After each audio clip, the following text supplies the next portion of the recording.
सम सम गोगोम दुस्थ जायो साला मोसौआबो दामब्रासोना बान दाननांसिगोन र' सालाखौ बेखौ जाग्रो नोङो अमा बुन्दि बियो ओमफ्राय आरो बिसोर मानैया खासि देरहांबाय 6000 नि अमा जाबाय र' 12000 मोनबाथाय ज्राव हेलो फ्रेंड्स नोंथांमोनखौ मिथिसार बड' इउट्यूब चेनेलाव बयखौ बरायहरबाय दिनैनि ब्लग भिडिअ'आ बिदिनो न'आव थानानै खामानि मावलाबायनाय मोसौ दै दौनाय बिदिनो अमा आदार होलाबायनाय ब्लग भिडिअ'खौ नायफ्लांबायल' थादो जिखुनु जाया भइसखौ आं दाबि खालामना फिनबाय फार्स्ट इन्ट्र' होनाय माबाया भिडिअ'आ आंना डिलिट जाफ्लांबाय आरो दानि बावै डिलिट खालामफ्लांबाय आं दानियावनो बिदिनो नायफ्लांबायल' थादो गैया मावनांगौ जायो जोंना बर'फ्रा 50% मावनानै जाग्राखा आबादारि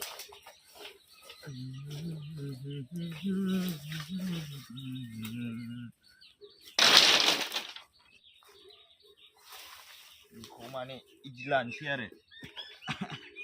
थारमाने बिदि आरोखि ओरै जासिगोन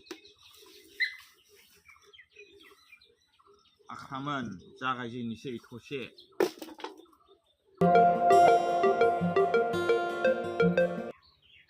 जाबाय थसे आरो दा 12था जाबाथाय मोसौ दोस्लायबावनांगौ दै दौहैबावनांगौ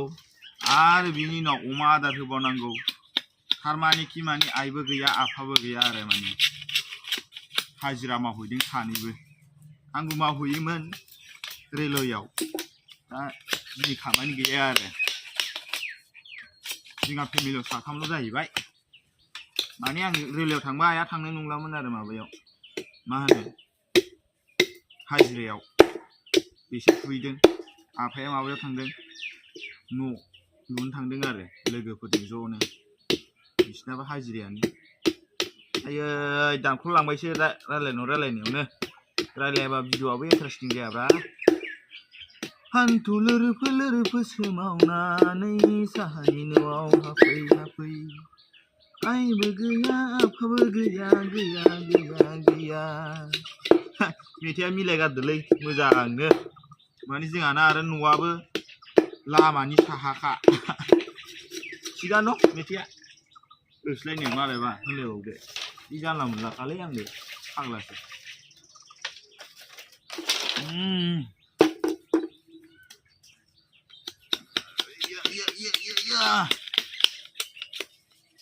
माने जोंहा फादारा बेखौ सिंखावना गालांखादों माने एसे अर्डार होलांदों आरो गाहामानो मालाबा फुङाव बेरा दुमलांनो आरो गोलावआथ' जाखाबाय ओमफ्राय नै बेखौ माने सिंखावना दोनखानायखौ गोफार खालामनो खिन्थादों आरो जागोन आधा घन्टासो लागोनदां नायनायावसो एसेल' नुयो रोजा दंथारोआनोलाय आयौ नायफालांबाय था नोंथांमोना सापर्ट खालाम साबस्क्राइब खालाम शेयार खालाम थाबनो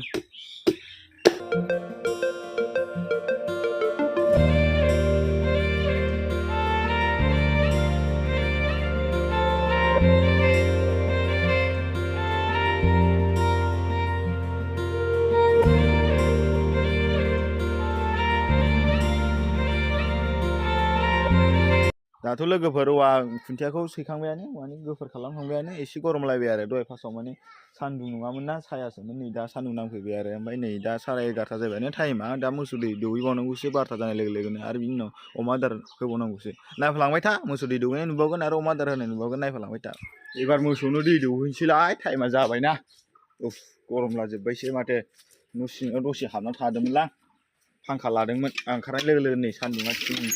दुंबाय दै सेरना लानोसै बाल्थिंनै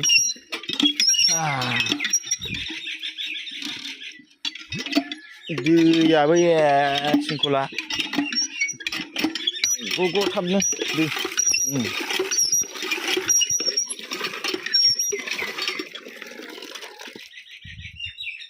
बाल्थिंसे जाबाय आरो बाल्थिंसे नांबावगौ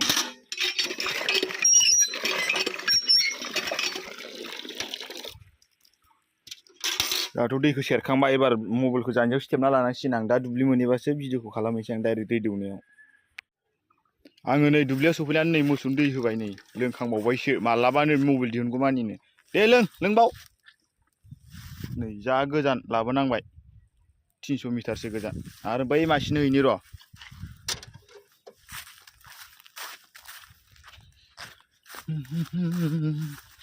फागुन दाननि थिं थिं सान्दुङाव नै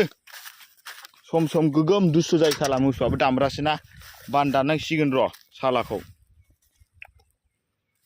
बा एसे फुस्था जालायदों माथो बे मासेया दे लों मोजां लों बान दानबा थिग जासिगोन खालमासि दाननांगोन दासो 2 दान ना 4 दानलै बेबा मिथिलायला आं मायाव मायाव नायो हाथाइखौबोथ' नायनो हाखाया हारसिङै जानला मोनला दुस्थ'थार बान दाननांगौ र' नै सोरानिबा मोसौ फिसा नै बेनि आग्लायनाय दं लों लों लों आग्लायनायखौ ओरै दोस्लायहैनोसै आरो बैखै दोस्लायहैनोसै र' ओरैल' दोस्लायनांगौलै बारा गांसो गैखाया अखा हाबा एसे रोदोमजोबगौमोन खोमा मोजां मोजां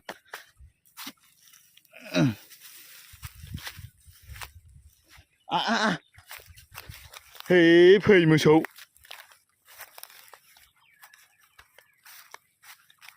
माखै खानांगौ जाखोब्रा नैयाव खानांगोन आं सालाखौ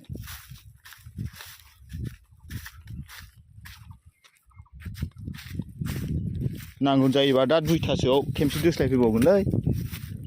2टा 3टासोआव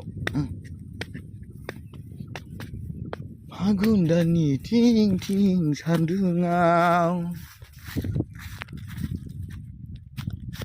आरो बै मासेखौ दोस्लायबावनांगौ र' मासेखौ दोस्लायनानै थांसैलाय बाल्थिं लालाबायनानै लोंखांबायना मोसौ बिहा माथो बारा लोंनो हायाखै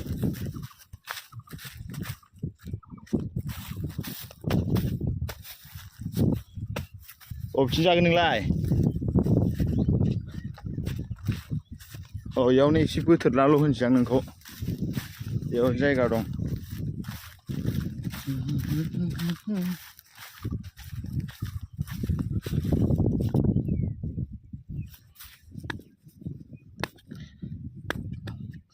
या या ओइ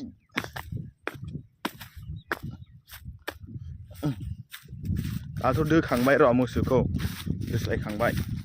दा नै बाल्थिंखौ लाना थांसै गैला बेना दैया आथिं सुनांगौलै मोसौ माबा लोंखोन्दाजों आथिंफ्राव खोमोनफ्रा मोजां मोजां रज'बोयो जाहैदों दा थांसै नै गरमथार आयौ बारबो बारदों ओमफ्राय सान्दुंबो गोसाथार आरो फागुन दाननि थिं थिं सान्दुं होननाय मोनसे दंखायो नङा होनबा लोगोफोर दा नै आयै दा नै थांनानै अमा आदार हैबावनांगौलाय अमा आदार हैनोसैलाय आरो एबार अमा आदार हैनायाव डाइरेक्ट नुहैखासिगोनलाय लोगोफोर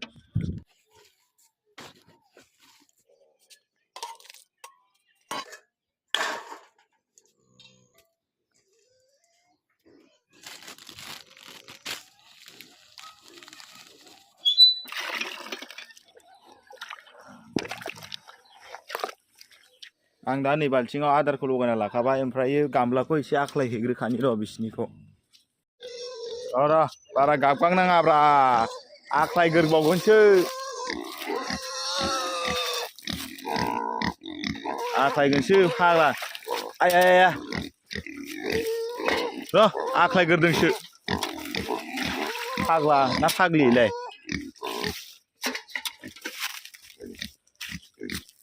बिरि रुंनाय बानिनो र' आदार सफैयाखै आयु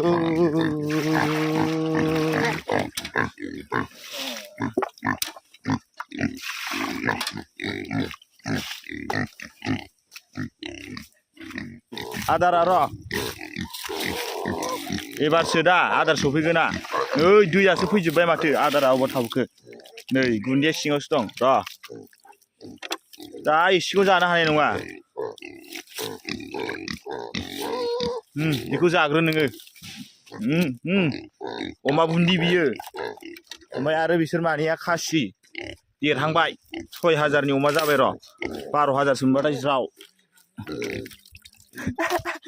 हाबायाव हिनजावफोर खारसनफैबा हाबा लागौमोनलै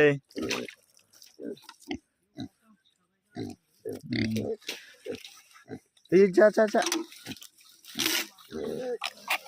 जाजोबनोबो हायालै आदारखौबो दै एसेल' जाथारो मास मोननैसो बावबासो बुरजा जागोन र' बिसोरो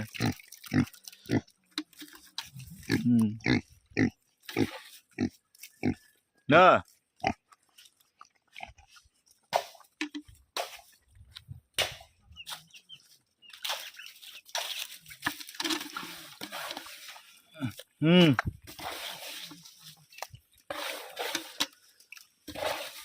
अमा लाबाबो खस्थ'लै आदार होला हुलि आरो दा मोनायाव होदोलाय खेमसे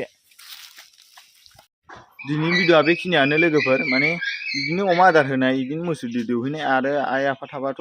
माबाबावनाङानो आं बेफोरबायदि खामानिखौ मावनाङानो आरो माने आइयाथ' दैलि अमा आदार होनाय ओंखाम ओंख्रि संनाय थोरसि लथा सुनाय मावबायानो थाखायो ओमफ्राय आरो आफायाबो दैलि माने फुं मोनाबिलि खाबायानो थाखायो आरो न'आव थानाय जाबा माने हाजिरा मावैब्लाल'सो आं एसे हेल्प होनाय जायो आरो आंथ' खानोनो मोनस्राखाया रेलवेआवबो आं खामानिनो थांबाय थायो नालाय दिनैसो गैया दिनै गैयैखाय सानैबो बोरैबा हाजिरायाव थांफ्लांनायखाय आं न'आव थानायखाय